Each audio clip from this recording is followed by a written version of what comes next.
Aïe, aïe, aïe, aïe.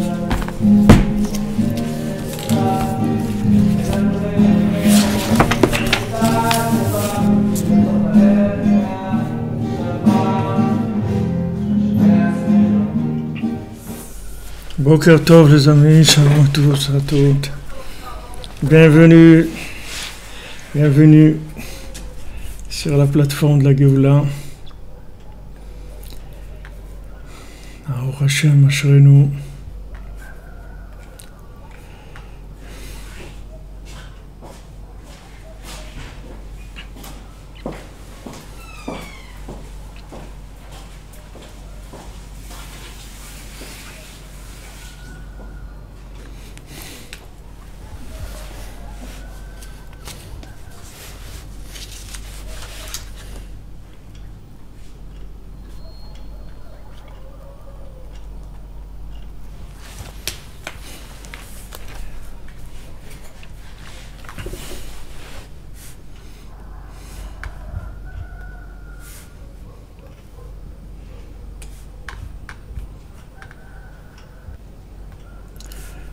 Juste quelques petits réglages, on y va.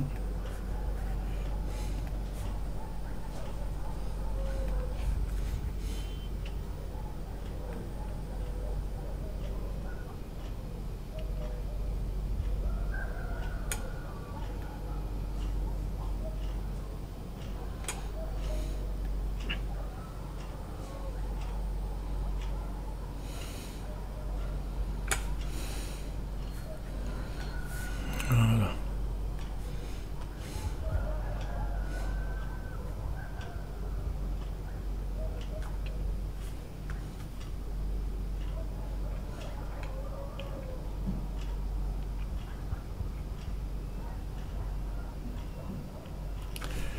Manuel Ben Daniel, franchement.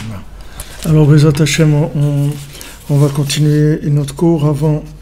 Juste mentionner tous ceux qui ont besoin et tous ceux qu'on n'a pas mentionnés qui ont besoin, qu'ils aient la Yeshua, Bezat Hashem, la Refoua, les Ivugim, les Shalom Bayit, la Parnassa, la joie de vivre, Bezat Hashem, et Refoua pour Sarah, la reine Bat Rivka, Myriam Rivka Bat Perla Zora, Chaye Catherine Bat Esther, Laura Bat Jacqueline, Sandrine Bat Janine, Janine Bat Eglonkin, Léa Bat Rachel,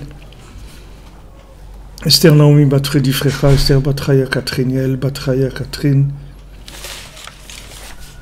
Micha Nechama Mireille Bat Bachla Rachel Chaya Colette, Reuven Ben Perla, Shirel Bat Rachel, Irène Bat Rachel, Léa Bat Léa, Sami Amram Ben Corinne, Malka, Rebecca Bat Esther Rachel, Rebecca Bat Yvette, Lisa, Myriam, Chana, Moshe, Benisara Mesauda, Eshder Bat Fatma, Anna Bat Aziza Selam, Stéphane Aaron Ben Rivka, Yaakov Ben Hasiba, David Ben Léa, Tinoket Bat Céline, Emma, Léa.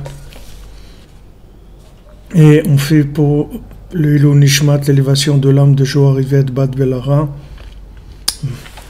Céline, Emma, Léa, Marie Myriam Bat Simcha Mordechai, Yitzhak Lotski, Myriam Mireille Bat Louise Aziza, Yehuda Ben Sarah, Abu Daram,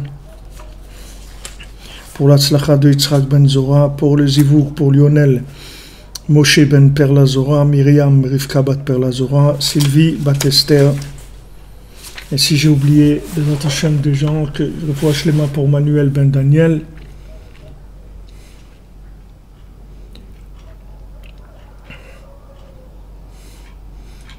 Voilà, on avance. Et on avance, Bezat Hashem.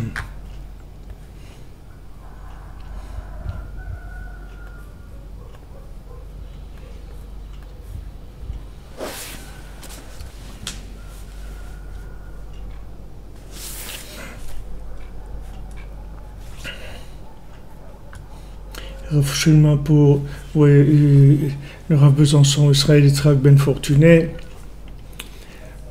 David Ben Mesoda Cohen, Loralia Esther Chava Batraya Daniel, Laurence Rachel Bat Sultana. Pour notre ami aussi Eliyahu Nathan Ben Yochevet Cohen. Alors hier on a vu le principe du Zikaron, que la mémoire, en fait elle était on essayait d'abîmer la mémoire par l'esprit comparatif, c'est-à-dire créer une atmosphère, une zone comparative où les gens ils vont évoluer dans la comparaison. Et en les faisant évoluer dans la comparaison, alors on va les amener, on va les détourner de la mémoire véritable, c'est-à-dire le sens de la vie, pourquoi on est venu dans ce monde. Donc une fois qu'on a abîmé la mémoire par le côté comparatif, alors à ce moment-là on tombe dans l'oubli. On tombe dans l'oubli, et quand on tombe dans l'oubli, ça veut dire qu'on ne sait plus trop pourquoi on est venu ici, dans ce monde. Et comme Rabbeinu dit, Aster Astir, c'est-à-dire Astara Shebetoch Astara, c'est-à-dire qu'on ne sait même pas qu'il y a un problème. On ne voit même pas qu'il y a un problème. Alors comme je vous parlais hier du principe des animaux, c'est-à-dire et surtout des chiens, qu'il y a une grande propagande des chiens sur les réseaux, je vois mamash tous les jours une ou deux vidéos sur des histoires de chiens pour encourager, et ça marche puisque notre ami Pascal m'a envoyé une vidéo d'une dame qui s'est mariée avec son chien au Danemark ou en Norvège. Elle a fait un mariage. Ils se sont pas pu se dire oui, alors ils se sont dit waouh. C'était un mariage avec un chien, et puis c'est très prôné. On dit waouh, regarde, c'est extraordinaire, etc.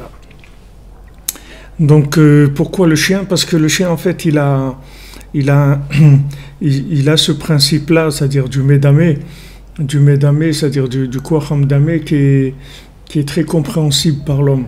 En fait, un chien, quand il avance, il regarde toujours derrière où il est son maître. Et par rapport à ça, il avance. C'est-à-dire, il n'avance pas de par lui-même, il avance toujours en regardant pour se comparer et avancer. Donc, c'est un peu un plan comme ça machiavélique dans le monde, qui veut mettre les gens dans cette façon de vivre, par comparaison, pour leur faire oublier la mémoire. La mémoire, c'est-à-dire la mémoire qu'on porte en nous, qui nous dit et qui nous dirige, et qui nous aide à communiquer avec Hachem, et à trouver pourquoi on est venu dans ce monde. Trouver notre mission, nous réaliser, etc. Donc on essaye de nous donner des exemples comparatifs de manière à nous faire oublier qu'en fait on est porteurs tous d'un message unique, et qu'on a besoin de se comparer à personne pour pouvoir exister, au contraire. Alors Rabbeinu dit Ve'ata bour et matov umanai mata kesher kolam ikraze nidmu ami. Alors Rabbeinu dit maintenant, viens voir comme est agréable le lien qu'il y a entre ce verset-là, Nidmu Ami, que Rabbeinu l'a rapporté avant, Nidmu Ami Bibli Da'at, que Rabbeinu il a rapporté avant. Ce paro-là, ce pasouk-là, que Rabbeinu rapporte ici, Nidmu Ami Bibli Da'at, qui atteint Ada'at Ma'asta, c'est-à-dire que tu as rejeté le Da'at, c'est-à-dire que tu n'es pas intéressé par le Da'at. Alors comme tu n'es pas intéressé par le Da'at, c'est-à-dire par la conscience véritable, alors tu tombes dans le côté imaginaire, c'est-à-dire du fonctionnement par l'imagination. C'est-à-dire que maintenant, quand le da'at, la conscience véritable, est abîmée, c'est-à-dire n'est pas développé comme il se doit par rapport à la personne, alors il y a un renforcement du koacham damé, c'est-à-dire il y a un renforcement de l'imagination, puisque comme on a vu hier, ça vient de Echad, ça vient du besoin, l'homme il a un besoin de fonctionner, donc il a un besoin de vitalité, et quand maintenant il a pas la conscience, donc il va chercher, il va chercher la vitalité par la correspondance, par l'assimilation, si on veut. L'assimilation, ça veut dire essayer de s'assimiler au vecteur qui nous entoure, au contexte dans lequel on est, et oublier complètement qu'on a en nous un kit de connexion avec Dieu, et que ce kit-là, il faut juste mettre les codes d'accès et lancer l'application. Si on lance l'application, alors il y a des codes d'accès, avec son cœur, on lance l'application et on commence à se connecter avec l'infini, et au lieu de vivre par comparaison, et ensuite, une fois qu'on a fait des comparaisons, on va avoir des raisonnements logiques par rapport à ces éléments qui ont été rassemblés. Au lieu de vivre comme ça, on va vivre par connexion avec Hachem, et ça va naître une autre vie complètement. C'est ici, c'est dans ce monde, ça utilise les mêmes éléments, c'est la même vie que tout le monde apparemment, mais c'est une autre vie complètement, parce que c'est une autre vie de gens qui sont connectés, ça n'a rien à voir. C'est-à-dire un individu connecté ou un individu non connecté, ce sont deux mondes complètement différents, mais tous dans ce monde. Il y a un qui va vivre branché, et Hachem va s'occuper de lui directement pour lui donner tout ce dont il a besoin. Et il y a celui qui est débranché et donc qui tombe dans l'imaginaire. Puisque maintenant il n'a pas une connexion, donc il est obligé de trouver une façon d'exister, une façon de vivre. Et donc il va exister à travers cette imagination, c'est-à-dire être comme ça ou être comme l'autre ou être comme... en fait la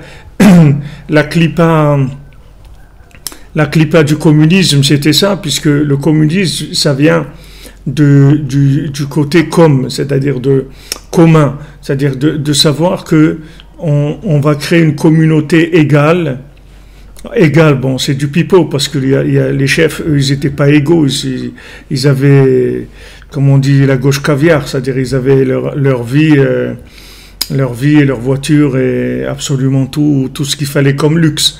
Mais disons, pour le peuple, on va vivre une vie commune, on va être tous égaux, avoir le même salaire, le médecin, l'avocat, l'ouvrier, le peintre, le plombier, tout le monde avoir le même salaire. Et pour que vous sachiez qu'on est tous égaux, c'est-à-dire tous égaux dans la nullité, dans la médiocrité. C'est ça de manière à ce que pouvoir vous rendre esclave. Donc on apprend à un enfant sous le communisme que cet enfant-là, son père c'est la patrie, c'est pas ni son père ni sa mère, et maintenant il doit servir la patrie parce que c'est elle qui lui donne tout.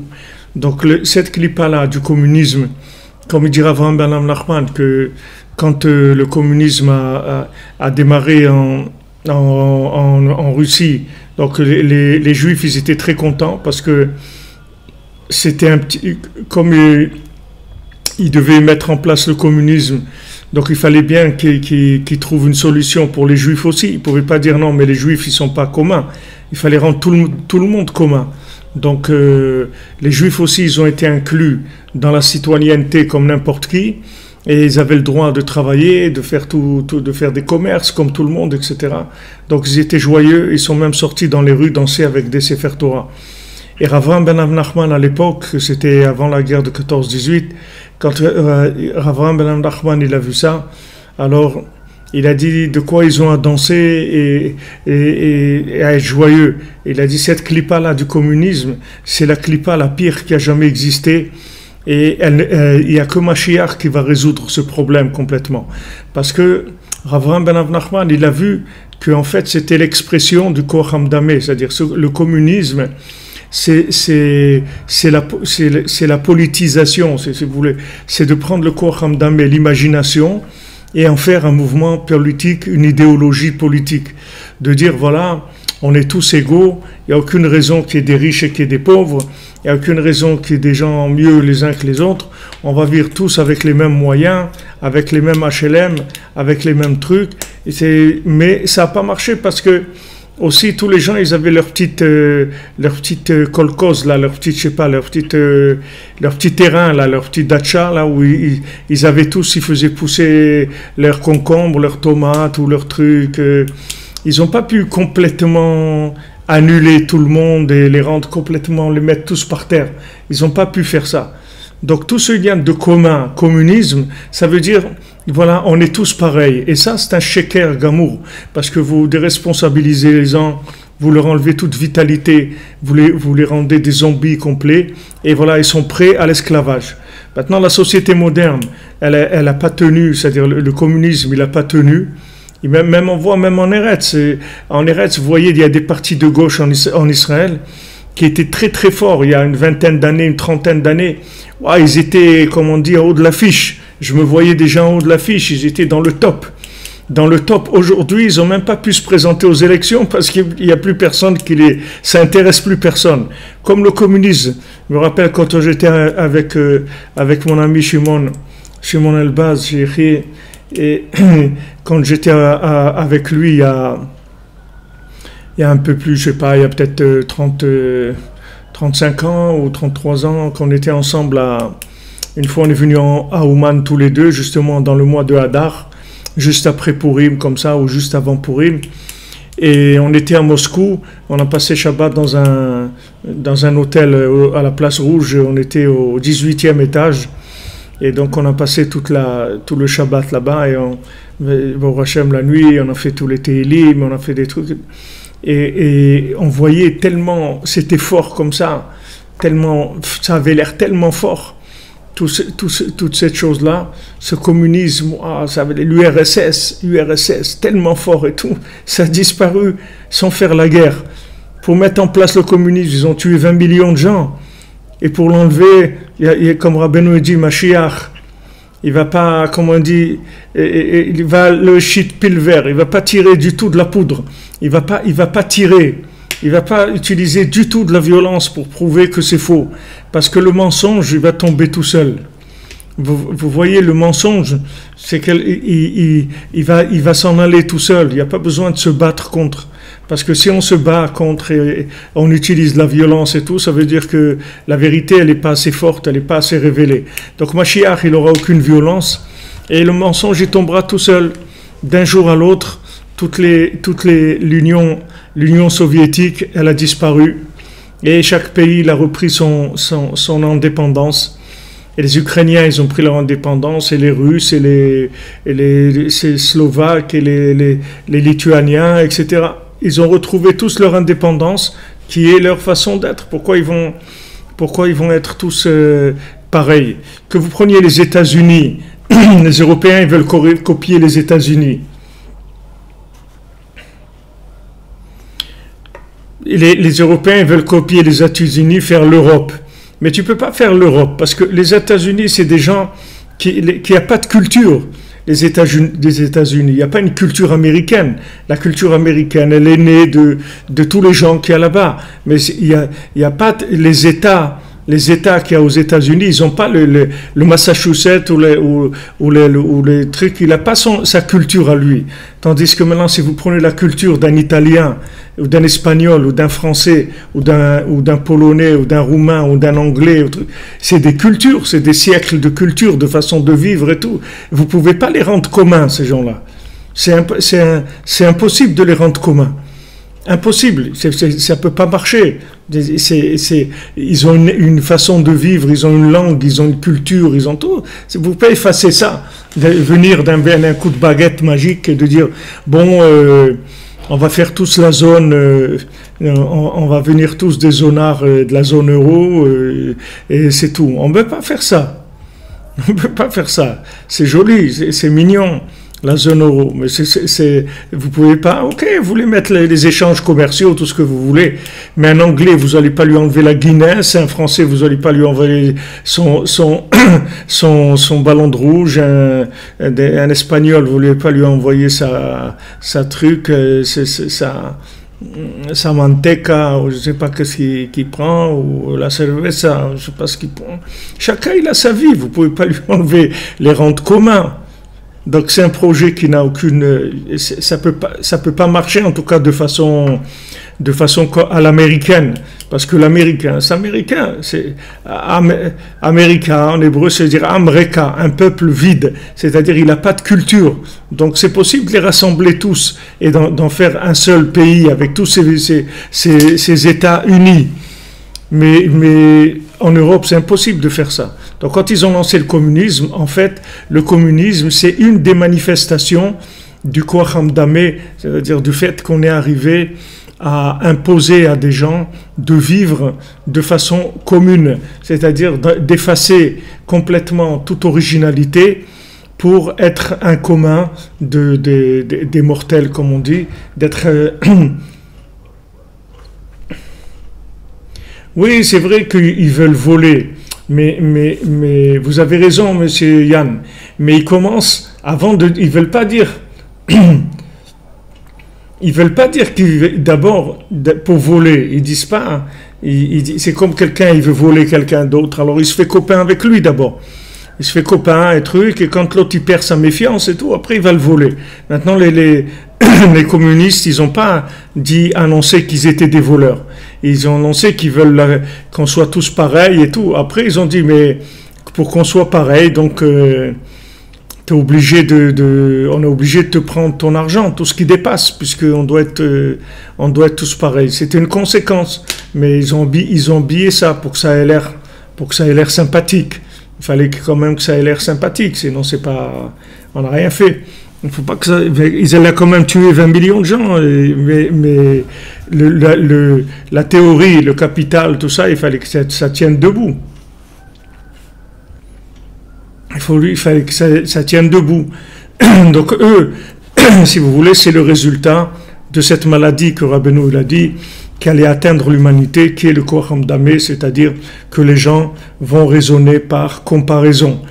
Donc en raisonnant par comparaison et en fonctionnant sur un mode commun, donc la personne elle va perdre toute originalité, toute mémoire du message divin qui est à l'intérieur de chacun, qui peut se révéler par la connexion au divin, puisque on peut tous se connecter à Hachem.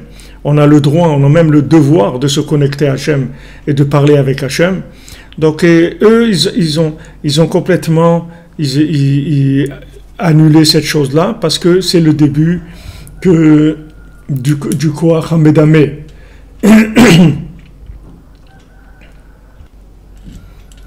Koach Hamdameh, c'est-à-dire Rabbeinu il a dit il y a une nouvelle maladie qui vient dans le monde. Rabbeinu il a dit le Yetzer Hara, on l'appellera plus par son nom du Yetzer Hara, comme il est donné dans la Gemara Souka, qu'on donne plusieurs noms au Yetzer Hara. Il dit aujourd'hui on va lui donner un nouveau nom, on va le baptiser avec un nouveau nom, on va l'appeler Koach Hamdameh, c'est-à-dire que le Yetzer Hara il va fonctionner par comparaison, par raisonnement comparatif. C'est ça le Yetzer Hara. C'est tout. Il n'y a pas d'autre Yetzer Hara. C'est-à-dire, il n'y a plus comme Rabbeinu dit, un ange qui vient de l'extérieur et qui essaye d'influencer la personne, de la pousser vers un endroit ou un autre. Non, il n'y aura plus ça. Il n'y aura plus ça. C'est-à-dire que, en fait, la personne, elle va travailler toute seule pour le Yetzer Hara. Le Yetzer Hara, il n'aura pas besoin de tellement intervenir dans sa vie, parce qu'il va vivre par comparaison, c'est tout. Il va isoler l'individu, et il va vivre par comparaison. Donc maintenant, la refoua, le médicament de cette maladie, c'est que la communication. Il n'y a pas d'autre médicament. La seule médicament, c'est de communiquer entre nous, pour nous souvenir qu'on est vivant. Parce que quand on va échanger, on va voir quelque chose d'extraordinaire. On va voir qu'on n'est pas pareil. Mais si on n'échange pas, si on se prend pour des mannequins dans une vitrine, alors c'est sûr qu'on est tous pareils. Qu'est-ce que ça change? Un mannequin dans une vitrine, un autre un peu plus gros, un peu plus maigre, un peu plus grand, c'est tous les mêmes. Mais quand on va communiquer, la communication, comme on a dit, que c'est l'expression de l'âme. Ah, on va voir que on a des idées, on a une sensibilité, on a une façon de voir les choses.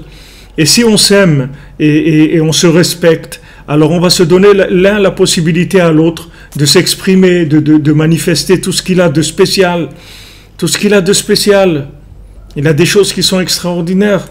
Chacun il a ses propres découvertes qu'il a faites, même dans son métier ou de sa façon de vivre. Dans tout. Bon, Hachem, aujourd'hui, il y a tous les réseaux sociaux, les gens ils s'expriment, ils ont fait une découverte, comment on peut éplucher de l'ail sans faire des efforts. Alors voilà, il a découvert, il vous dit, voilà, regardez, on peut faire comme ça. Ah, il partage les gens. Ah, il partage, alors quelqu'un lui dit merci, c'est super et tout. Alors il dit, ah ben, quand même, j'ai fait quelque chose dans ma vie, j'ai découvert comment on peut éplucher l'ail, c'est quand même quelque chose, c'est pas rien du tout. Les autres, ils n'ont pas trouvé ça. C'est-à-dire la communication, ça exprime toute la différence, toute l'originalité de l'individu. Et après, on échange. Donc Rabbi Nachman, il dit, voilà, la seule refoua qu'il y a, le seul médicament à l'imaginaire, c'est de communiquer. Il n'y a pas d'autre possibilité. Parce que n'importe quelle autre théorie, n'importe quelle autre thérapie, elle vous fera tourner en rond. Parce que après vous arriverez d'un côté ou d'un autre, vous arriverez à utiliser des résultats de raisonnement comparatif. Il faut pas des raisonnements comparatifs, il faut même aucun raisonnement du tout, il faut juste communiquer, c'est tout. Communiquer et se renouveler dans la communication tous les jours, se renouveler dans l'aïdbo des doutes, se renouveler dans la communication avec les autres, parler de Rabbeinu tous les jours, comme Rabbeinu il a dit, quand on parle de moi, alors on devient comme un bébé qui vient de naître.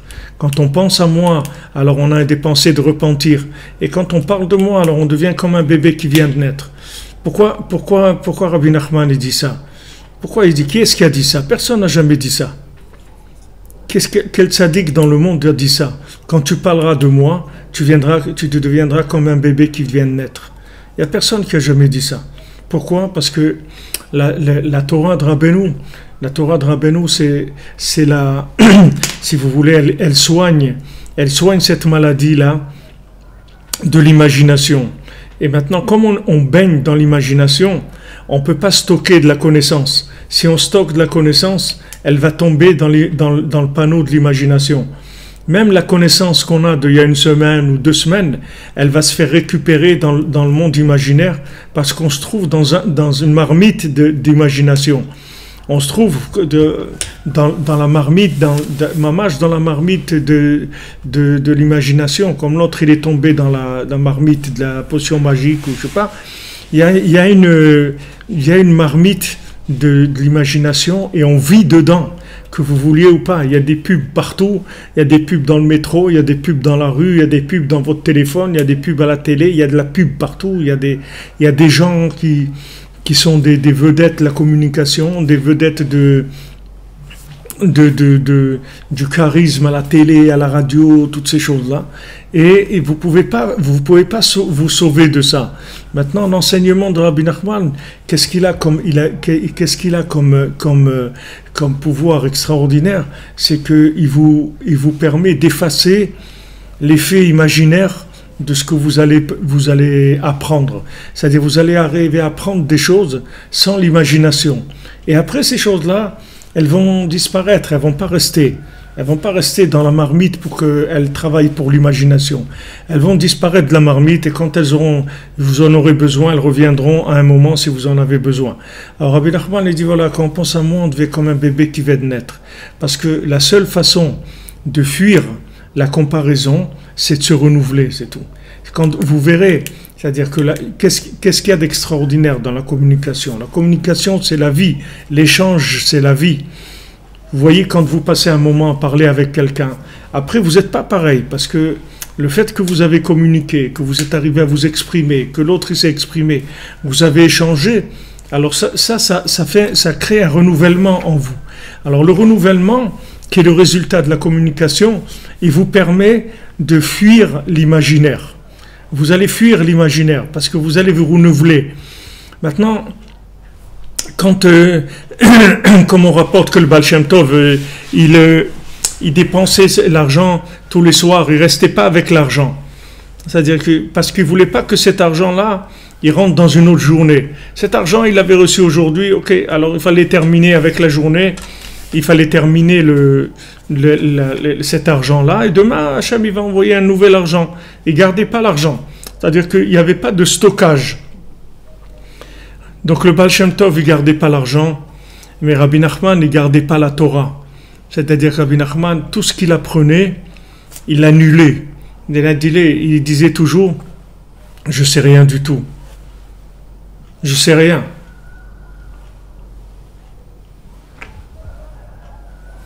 Je ne sais rien. Je ne sais rien du tout.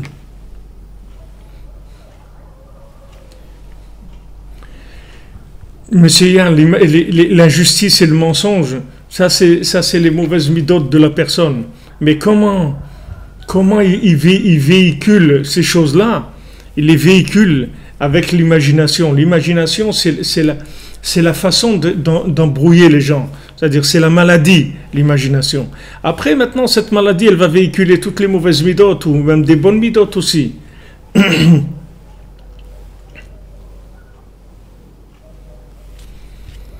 Alors, bien sûr que vous demandez, car Jin, que si la comparaison c'est mauvais, pourquoi on l'utilise autant dans le Talmud? Ben c'est de ça qu'on est en train de parler. Parce que le Talmud, il vient du fait que les gens, ils ont perdu la mémoire de la Torah. Pourquoi maintenant les Chachamim qui sont se réunis à Yavne, ils ont dit Atida Torah l'ishtakach m'Israël? Pourquoi ils ont dit la Torah va s'oublier du Ham Israël? Mais c'est ça, parce que comme maintenant ils raisonnaient par comparaison, alors après ça allait s'oublier. Parce qu'à force de comparer, après l'élément qui était la première chose qui était de comparaison, on l'a perdu. C'est d'ailleurs c'est pour ça qu'ils ont écrit la Torah orale. Pourquoi ils ont écrit la Mishnah? Pourquoi ils ont écrit la Gemara? C'est interdit d'écrire la Mishnah. C'est interdit Minatora d'écrire. On n'a pas le droit d'écrire la Torah orale. Mais ils l'ont écrit parce qu'ils ont vu que ça allait s'oublier. Maintenant, tu écris la Torah orale, ça y est, tu l'as rentré dans l'imagination. Parce que maintenant, la Torah orale, elle est faite justement pour pas s'accrocher dessus comme une Torah écrite. C'est une Torah orale, mais pas une Torah écrite. Mais quand ils ont vu que maintenant les gens ils perdaient la connexion, alors ils ont instauré la Torah écrite, la Torah orale comme devenant l'écrit. C'est-à-dire que ce qui se disait à l'oral, c'est passé à l'écrit. Maintenant, ce qui était normalement le fruit de la communication, le fruit de l'engagement, dans la communication, le fruit de l'amour entre les individus, c'est passé au contraire. C'est-à-dire ça, on a obtenu le contraire. Parce que, si vous voulez, la Torah orale, exactement, Madame Tangi, ce que vous dites, Rabbeinu, il enseigne la déprogrammation. En fait, il nous déprogramme. C'est vrai qu'il il fait en nous la déprogrammation. Donc, cette Torah-là, si vous voulez, cette Torah, il y a un maasé qu'on dit avec Rav Zouché. Alors, Rav Zouché, une fois quelqu'un il est passé chez lui, et c'était un talmudiste, un grand talmudiste. Alors, il lui a posé une question de son Rav.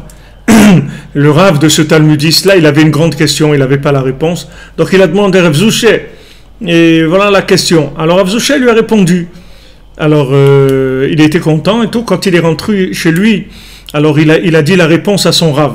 À son Rav, il lui a dit, c'est extraordinaire, cette réponse, mais j'ai une question. C'est comment Rav Zouché, il avait cette réponse-là. Parce que Rav Zouché, il n'avait pas si vous voulez, il n'avait pas l'emballage d'un talmudiste. Il n'avait pas l'habit d'un talmudiste. C'est-à-dire, apparemment, c'était pas un talmudiste. Donc il dit, je comprends pas. Comment Rav Zouché, il a trouvé cette réponse-là? Alors quand l'élève, il est repassé chez Rav Zouché, il a dit, Rav Zouché, j'ai dit la réponse à mon Rav, et il a dit que Shkoyar, c'est extraordinaire et tout, mais il a une question. Comment vous savez ça, vous, Rav Zouché? Comment vous êtes pas dans les questions du Talmud et tout? Alors Rav Zouché, il a dit, d'où la Gemara, elle apprend? Moi, j'apprends du même endroit. moi j'apprends pas par la discussion, moi j'apprends par la connexion de l'endroit de la Chokhmah. Il lui a donné la réponse.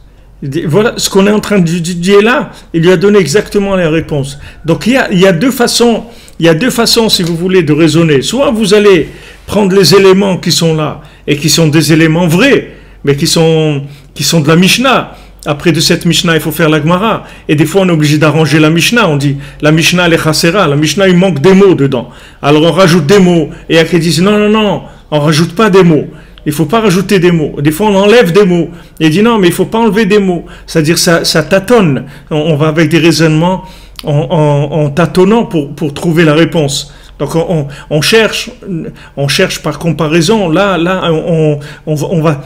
Mais Rav Zusha, il est connecté dans l'endroit d'où vient la Torah, la racine de la Torah. Donc lui, il va dans cet endroit-là et il amène la réponse. Et il y avait aussi à Ouman ça, au Kloïs à Ouman, il y avait un Breslever, toujours il était dans l'endroit. Il allait dans une pièce seule, là où Shabbat il y a les femmes et tout. Dans la semaine, il était là-bas. Ils allaient demander à ce Breslever-là qui était dans la pièce à côté, ils allaient lui demander la réponse. Alors, il leur disait, revenez dans un moment, je vous donne la réponse. Alors, il revenait un moment après et il leur donnait la réponse. Maintenant, lui, il n'était pas du tout branché sur le raisonnement là où ils étaient eux, mais seulement lui il priait, donc il se connectait, il priait, il demandait à Hachem, donne-moi la réponse, voilà ces jeunes ils ont besoin de la réponse, et il avait la réponse, il leur donnait la réponse. Donc vous voulez avoir une réponse par connexion ou par comparaison, c'est à vous de décider. Maintenant si vous faites par comparaison, alors Rabbeinu il dit c'est très bien ce que vous avez posé comme question au car Jean, là, je ne sais pas comment on vous appelle, mais c'est mamash, la question que vous avez posée, on est en plein là-dedans, parce que Rabbeinu dit que ce Koach Hamedameh, il cherche à habiter chez les Shonei Halachot, c'est ceux qui enseignent la halacha, parce que comme ils enseignent la halacha avec la comparaison, ils font des raisonnements comparatifs, alors c'est là où il essaye de se glisser ce Koach Hamedameh là, c'est-à-dire cette imagination, et c'est pour ça que des fois vous pouvez arriver à ce que quelqu'un il se trompe, le pauvre, et il sort un psak halacha qui est complètement à côté. Ça peut être un grand rave ou un truc qui peut sortir un psak qu'il ne faut pas aller au gala du Rav Ifrach ou n'importe quoi, mais il peut se tromper complètement. D'où ça vient ça? Ça vient du Koach Hamedameh. Et quand maintenant vous allez le voir, vous lui dites, mais attendez, comment vous avez dit une chose pareille? Alors venons, on va démarrer, on va commencer au commencement. Alors qu'est-ce que vous aviez comme élément? Excusez-moi, je me suis fait avoir. Ok. Dommage que vous n'êtes pas rendu compte avant. Donc Rabbeinu nous apprend à vivre avec la connexion. Donc maintenant, quand les Chachamim ils sont réunis à Yavne et qu'ils ont dit la Torah va s'oublier, parce qu'ils ont vu qu'à un moment, le raisonnement, il ne pourrait plus résoudre les problèmes. Donc Rabbi Shimon, il est venu, il a dit non, la Torah ne va pas s'oublier. Pourquoi? Parce qu'il y a le Zohar. Qu'est-ce que ça veut dire il y a le Zohar? Ça veut dire qu'Hachem, il va révéler les secrets de la Torah. Qu'est-ce que ça veut dire révéler les secrets de la Torah? C'est-à-dire qu'il va révéler les enseignements les plus profonds qui sont au-dessus de toute erreur possible. C'est-à-dire qu'il va y avoir une révélation d'une Torah qui va être tellement profonde qu'elle va être au-dessus de toutes les possibilités d'erreur qui vont se faire par l'imagination. Donc Rabbi Shimon il est arrivé et il a révélé le Zohar. Et après Rabbeinu il a dit, avant de commencer l'écouter Moran, Rabbi Nachman il a dit Ve'achshav unhaint et achshav yesh nachal novea mekor chokhma. Et maintenant il y a nachal novea mekor chokhma, c'est-à-dire il y a une source de sagesse qui vient dans le monde, comme il est dit notre ami le Rav Dinovitch avec les cours merveilleux qu'il fait sur le Sipurim Maasiyot, que maintenant le Sipurim Maasiot, c'est la Torah de Mashiach. Pourquoi le Sipurim Maasiot? Parce que le Sipurim Maasiot, c'est Nachal Novea Mekor Chochma. C'est-à-dire que ça, ce sont des enseignements tellement cachés de la logique que l'imagination, elle peut plus rentrer dans la logique, elle peut plus utiliser les raisonnements comparatifs, donc elle va complètement se fondre dans cet enseignement. Et cet enseignement, il va réparer l'imagination du monde. Cet enseignement, il va guérir l'imagination. Ce sont des contes qui réparent toute l'imagination de l'individu. Donc Rabbeinu l'a dit, Achav ve'achav unhaint maintenant, yesh nachal novea mekor chochma, il y a une source de sagesse qui coule sans s'arrêter, c'est-à-dire que il va y avoir, au lieu que maintenant vous utilisiez du stock de connaissances et que vous allez raisonner par raisonnement comparatif, utilisez vos connaissances pour les comparer à la situation actuelle pour résoudre vos problèmes. Vous n'allez plus fonctionner comme ça, vous allez fonctionner avec une source de sagesse qui coule sans arrêt. C'est-à-dire tout le temps que vous allez avoir besoin, elle va vous donner les connaissances qu'il faut sur le moment même. Vous n'aurez pas besoin de stocker. Vous n'aurez pas besoin de stocker de la connaissance. Et même si vous stockez de la connaissance, ce stockage de connaissances, il va venir pour enrichir les révélations du moment, c'est tout. Mais ces connaissances, ça ne sera pas, elle, la base de données pour nous faire avancer. La base de données pour nous faire avancer, c'est la connexion au tzaddik, c'est la connexion à Hachem, c'est la connexion à notre âme, c'est le fait qu'on va communiquer avec tout le bien qu'il y a dans l'humanité, avec tous les individus qui sont d'accord de communiquer, on va communiquer avec eux. On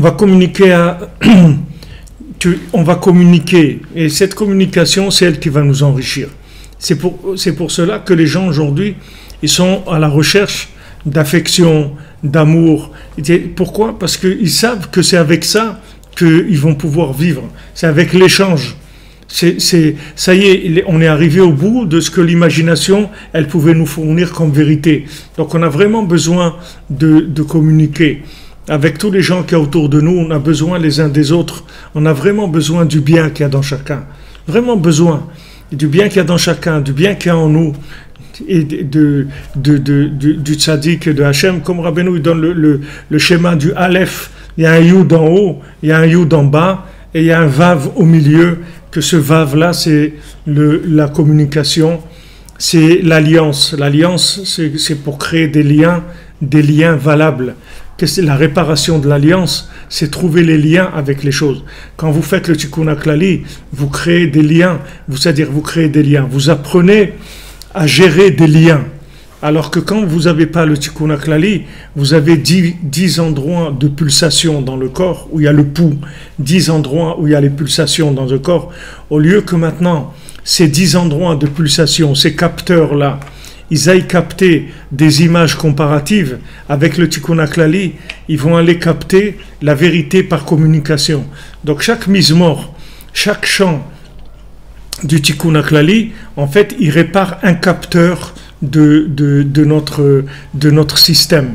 On a 10 capteurs dans notre corps. Ces 10 capteurs, c'est avec ça qu'on fait tout ce qu'on fait. C'est-à-dire, on capte des connaissances, on capte des comparaisons avec des émotions, avec les 5 sens, ils aident à capter. Et ces capteurs-là, c'est ça notre vie, c'est avec ça qu'on vit. Donc quand on répare le Tikkun HaKlali, pourquoi Rabbeinu, quand on dit le Tikkun HaKlali, pourquoi Rabbeinu l'appelle ça réparation universelle? Parce que c'est la réparation universelle. Parce que si vous réparez l'alliance, ça y est, vous êtes réparé. Pourquoi vous êtes réparé? Parce que vous allez vous brancher surtout sur Dieu dans n'importe quelle situation. Vous allez vous brancher sur Dieu à travers l'argent, à travers la nourriture, à travers le mariage, à travers les vêtements, à travers l'étude, à travers la prière, à travers vos voyages, à travers tout. Tout, vous allez trouver le lien qu'il y a avec Dieu dans chaque chose. Ça s'appelle la réparation de l'alliance. Ce qu'on appelle Tikkun HaBrit, c'est ça. La réparation de l'alliance, c'est avoir la méthode pour trouver le lien qu'il y a entre ce que je suis en train de vivre et Hachem et moi. Comment je fais pour vivre avec Hachem dans cette situation-là?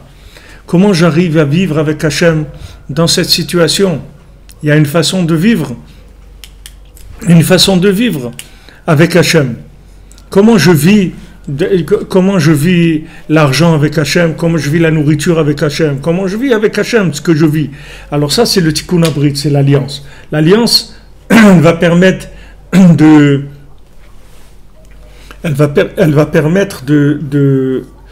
connaître Hachem, de se lier avec Hachem qui y a dans la chose, comme Rabbeinu dit dans la première Torah du Likutei Moharan, qu'il faut s'attacher au Sechel Sheyesh Bekol Davar.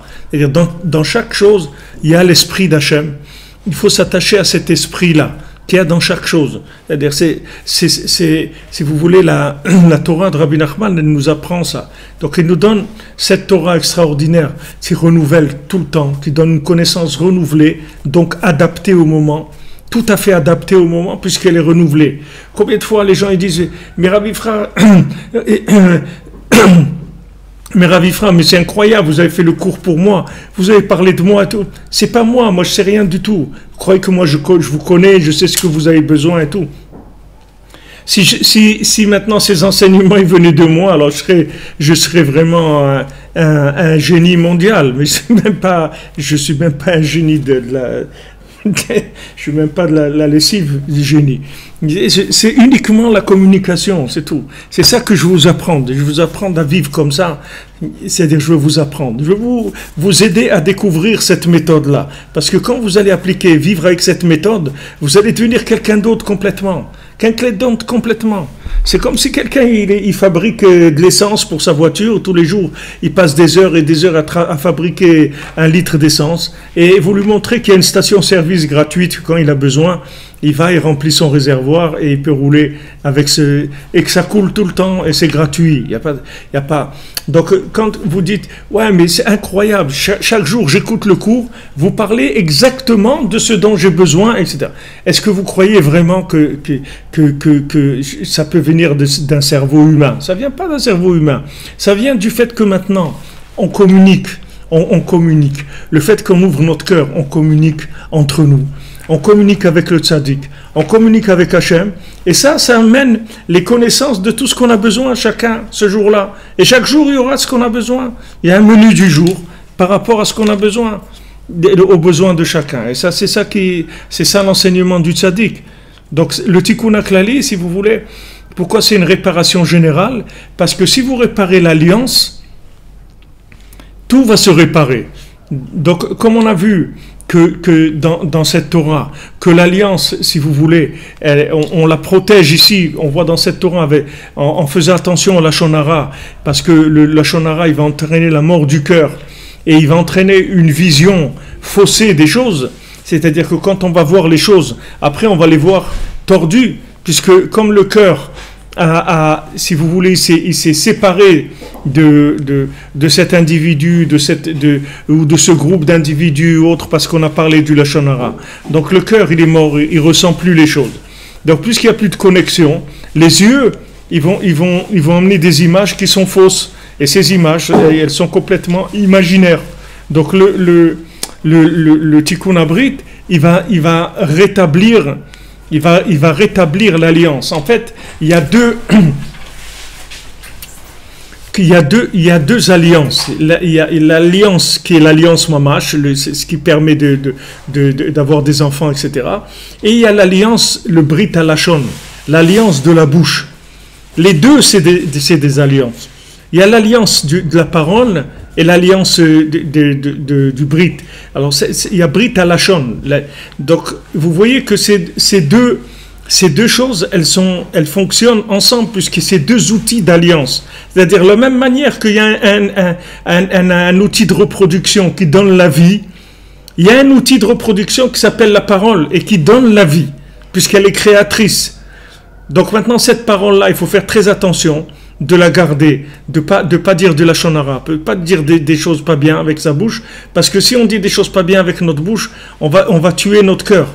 Et si on tue notre cœur, nos yeux, ils vont voir des images qui sont négatives, des images fausses.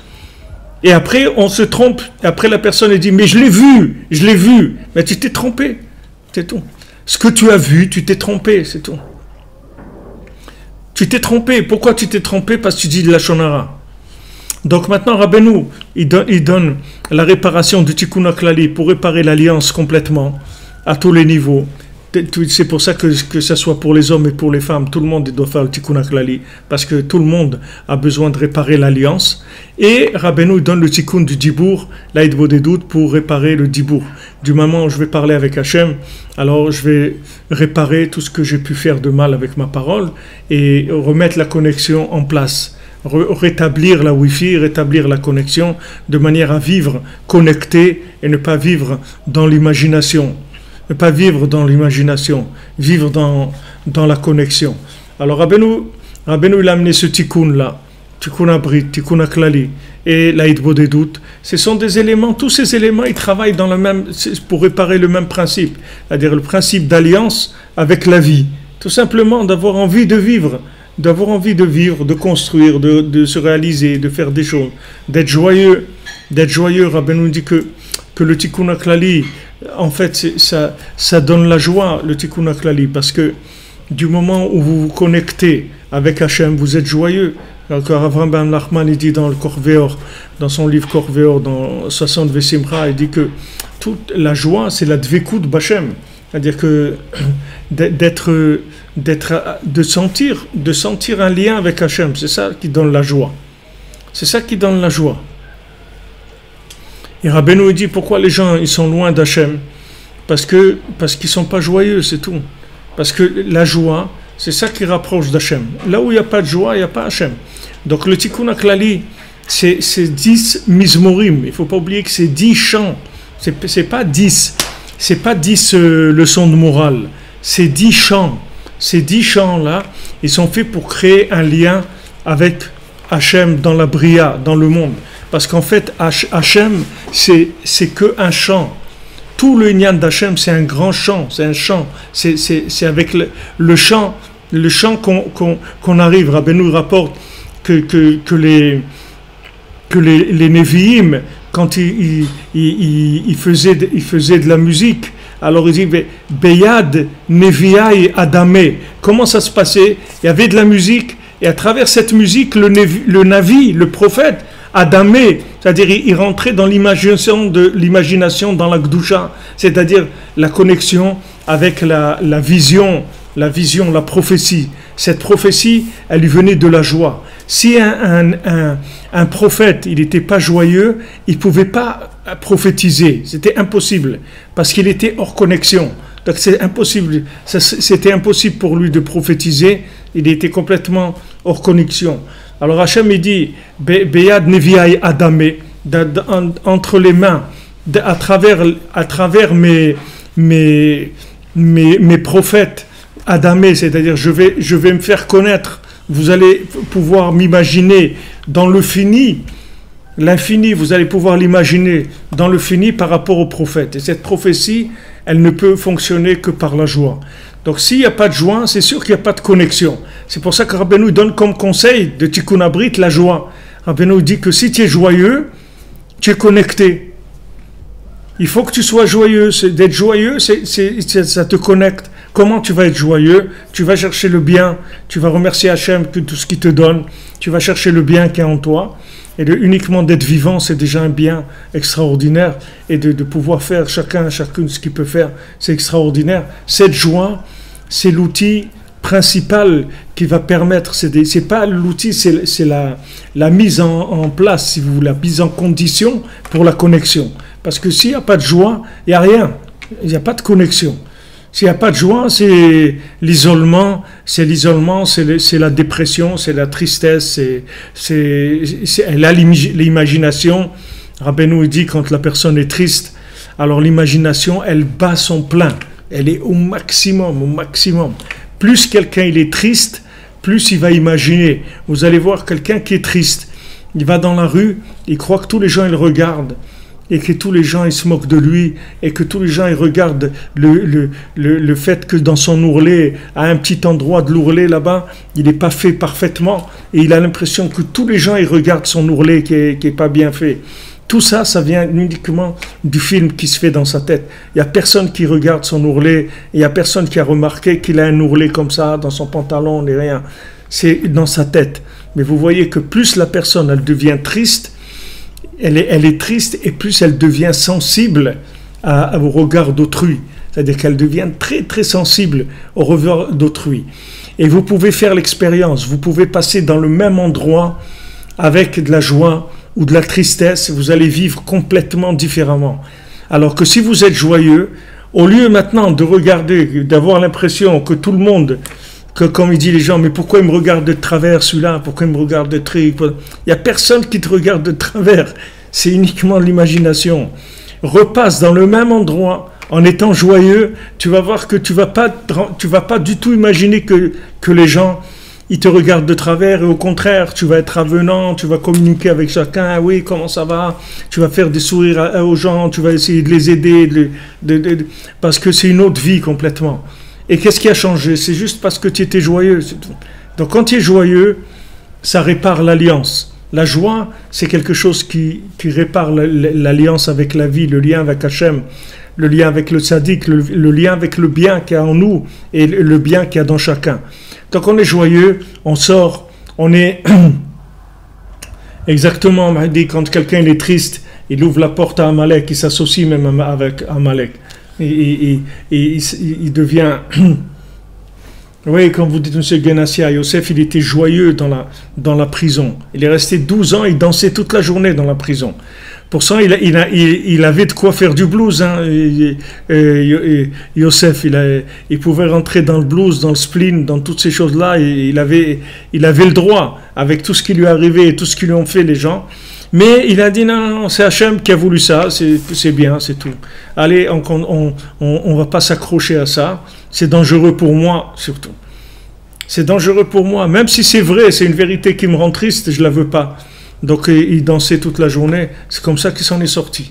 Donc si vous voulez, cette approche des choses, elle est très très importante. Mais tout ce que je vous dis là, c'est complètement dans la Torah de maintenant 54, et vous allez voir, on va parler de toutes ces choses-là, de la musique, de Hatzot, de toutes ces choses-là.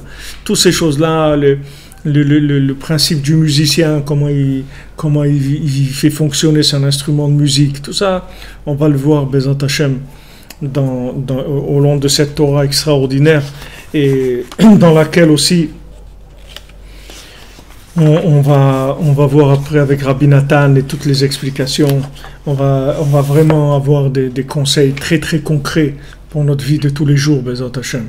Alors, Be'atzlacha, on se retrouve ce soir à 3h pour les branchés, les hyper branchés de l'underground. On se retrouve à 3h du matin. Pour le cours, on va commencer l'écouter à la chôte sur Pessah. Et voilà, je vous souhaite une bonne journée.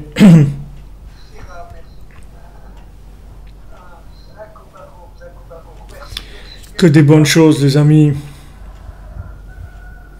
Que des bonnes choses. Des bonnes choses, la refoua, la joie de vivre, la Oda Hashem, et la réparation de l'alliance, Bezat Hashem, qu'on arrive à trouver un lien avec Hashem dans toute notre vie, dans tout ce qui nous arrive de bien et de moins bien. Un lien avec le tzaddik, un lien avec la vie, avec le monde, Bezat Hashem.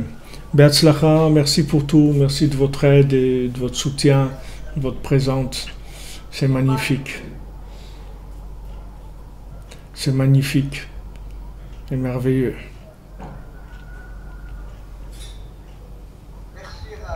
Tout dans la simplicité.